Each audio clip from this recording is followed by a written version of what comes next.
ओम साई राम भक्तों, शुभ गुरुवार। बाबा के चरणों में सतसत नमन। और श्री साई चरित्र अध्याय 47 का अंतिम भाग और शिरडी साई चैनल की ओर से आप सभी साई भक्तों को ओम साई राम। तो चलिए अब हम शेष भाग शुरू करते हैं। तो उस यात्री को बड़ा अचंभा हुआ। उनकी समझ में न आया कि बाबा के शब्दों को सुनकर सांप ने मेढक को क्यों छोड़ दिया और वीरभद्रप्पा व चिन्नस्सप्पा कौन थे। उनके बेमसन्य का कारण क्या था। इस प्रकार के विचार उनके मन में उठने लगे। मैं उनके साथ उसी वृक्ष के नीचे लौट आया और धूम्रपान करने के पश्चात उसे इसका रहस्य सुनाने लगा। मेरे निवास स्थान से लगभग 4-5 मील की दूरी पर एक पवित्र स्थान था, जहां महादेव का एक मंदिर था। मंदिर अत्यंत जीर्ण शीर्ण स्थिति में था, सो वहां के निवासियों ने उसका जीर्णोद्धार करने के हेतु कुछ चंदा इकट्ठा किया। पर्याप्त धन एकत्रित हो गया और वहां नित्य पूजन की व्यवस्था कर मंदिर के निर्माण की योजनाएं तैयार की गई।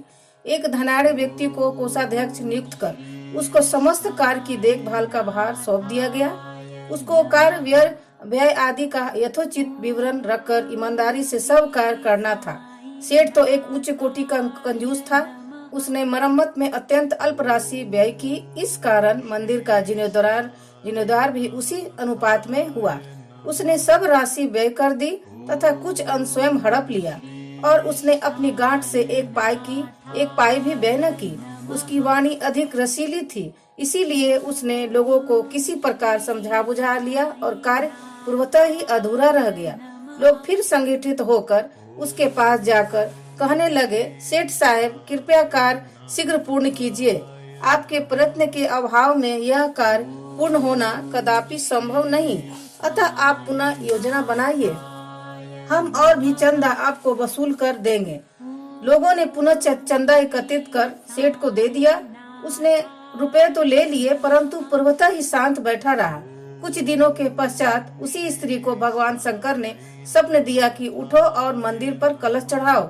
जो कुछ भी तुम इस कार्य में व्यय करोगी, मैं उसका 100 गुना अधिक तुम्हें दूंगा। उसने यह स्वप्न अपने पति को सुना दिया।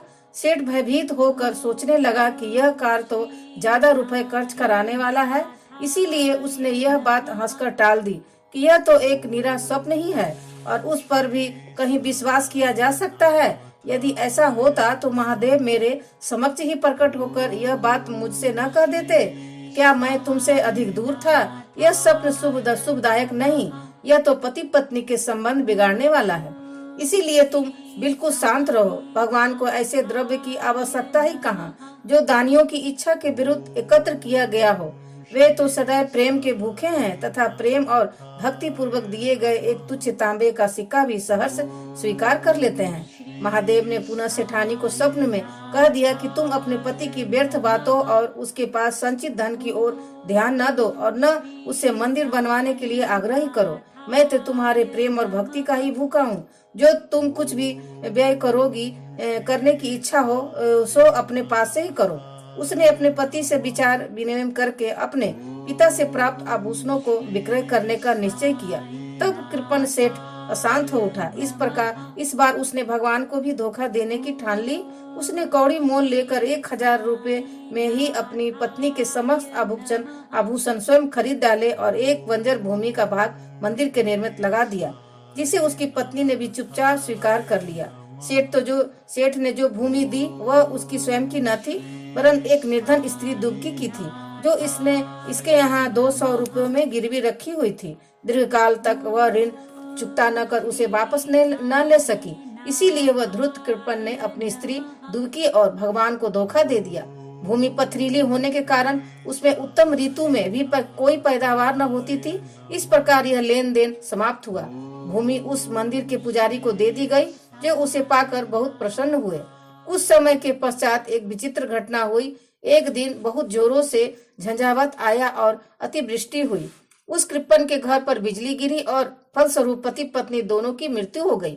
दुबकी ने भी अंतिम सांस छोड़ दी।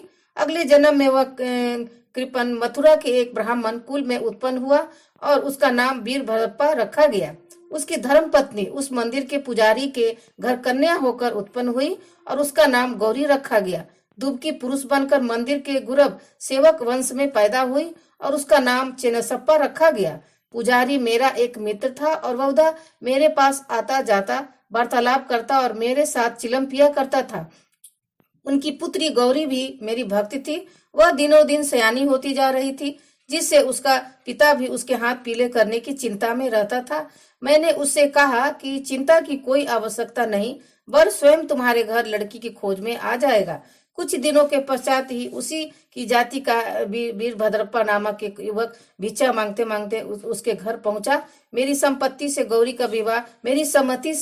का विवाह उसके साथ संपन्न हो गया। पहले तो वह मेरा भक्त था, किंतु अब वह कृतघ्न बन गया। इस नूतन जन्म में भी उसकी धन तृष्णा नष्ट न हुई। उसने मुझसे कोई उद्योग धंधा सुझाने को कहा, क्योंकि वह इस समय वैवाहिक जीवन व्यतीत कर रहा था। तभी एक विचित्र घटना हुई। अचानक ही प्रत्येक वस्तुओं के भाव ऊंचे चढ़ गए। गौरी के भाग्य से जमीन की मांग अधिक होने लगी और समस्त भूमि का 1,00,000 रुपयों में आभूषणों के मूल्य से 100 गुना अधिक मूल्य में बिक गई। ऐसा निर्णय हुआ कि 50,000 रुपए नगद और 2,000 रुपए प्रति वर्ष किस्त पर चुकता कर दिए जाएंगे। सबको यह लेन देन स्वीकार था, परंतु धन में हिस्से के कारण उसमें परस्पर विवाद होने लगा। वे परस्पर वो परामर्श लेने मेरे पास आए और मैंने कहा कि यह भूमि तो भगवान की है, जो पुजारी को सौंपी गई थी। इसकी स्वामिनी गौरी है और एक पैसा भी उसकी इच्छा के विरुद्ध खर्च करना उचित नहीं था। उसके पति का इस पर कोई अधिकार नहीं है। मेरे निर्णय को सुनकर वीरभद्रप्पा मुझसे क्रोधित होकर कहने लगा कि तुम गौरी को फुसलाकर उसका धन हड़पना चाहते हो। इस शब्दों को सुनकर मैं भगवत नाम लेकर चुप बैठ गया। वीरभद्र ने अपनी स्त्री को पीटा भी। गौरी ने दोपहर के समय आकर मुझसे कहा कि आप उन लोगों के कहने का बुरा ना माने, मैं तो आपकी लड़की हूँ, मुझ पर कृपा दृष्टि ही रखें। वह इस प्रकार मेरी शरण में आ गई तो मैंने उसे वचन दे दिया कि मैं 7 समुद्र पार भी तुम्हारी रक्षा करूंगा। तब उसी रात्रि को गौरी को एक दृष्टांत हुआ। महादेव ने आकर कहा कि यह सब संपत्ति तुम्हारी ही है और इसमें से किसी को कुछ न दो। चेन्नसप्पा की सलाह से कुछ राशि मंदिर के कार्य के लिए खर्च करो। यदि और किसी भी कार्य में तुम्हें खर्च करने की इच्छा हो तो मस्जिद में जाकर बाबा स्वयं मय के परामर्श से करो। गौरी ने अपना दृष्टांत मुझे सुनाया और मैंने इस विषय में उचित सलाह भी दी। मैंने उससे कहा कि मूलधन तो तुम स्वयं ले लो और ब्याज की आधी रकम चेन्नसप्पा को दे दो। वीरभद्र का इसमें कोई संबंध नहीं है। जब मैं इस बात कर ही रहा था, वीरभद्र और चेन्नसप्पा दोनों ही वहां झगड़ते हुए आए। मैंने दोनों को शांत करने का प्रयत्न किया तथा गौरी को हुआ महादेव का स्वप्न भी सुनाया। वीरभद्र क्रोध से उन्मत्त हो गया और चेन्नसप्पा को टुकड़े टुकड़े कर मार डालने की धमकी देने लगा। चेन्नसप्पा बड़ा डरपोक था। वह मेरे पैर पकड़कर रक्षा की प्रार्थना करने लगा। तब मैंने शत्रु से उसका छुटकारा करा दिया। कुछ समय पश्चात ही दोनों की मृत्यु हो गई। वीरभद्र सर्वमना और चेन्नसप्पा मेढक। चेन्नसप्पा की पुकार सुनकर और अपने पूर्व वचन की स्मृति करके यहाँ आया और इस तरह से उसकी रक्षा कर मैंने अपने वचन पूर्ण किए। संकट के समय भगवान दौड़कर अपने भक्त के पास जाते हैं।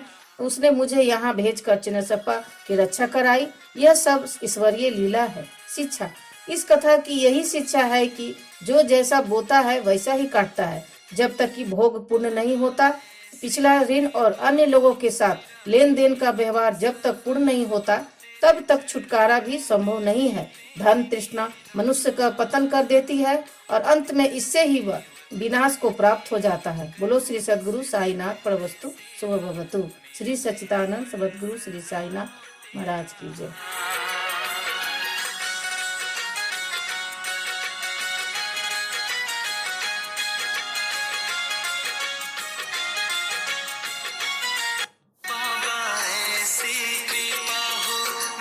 जीवन सफल हो तेरे चरण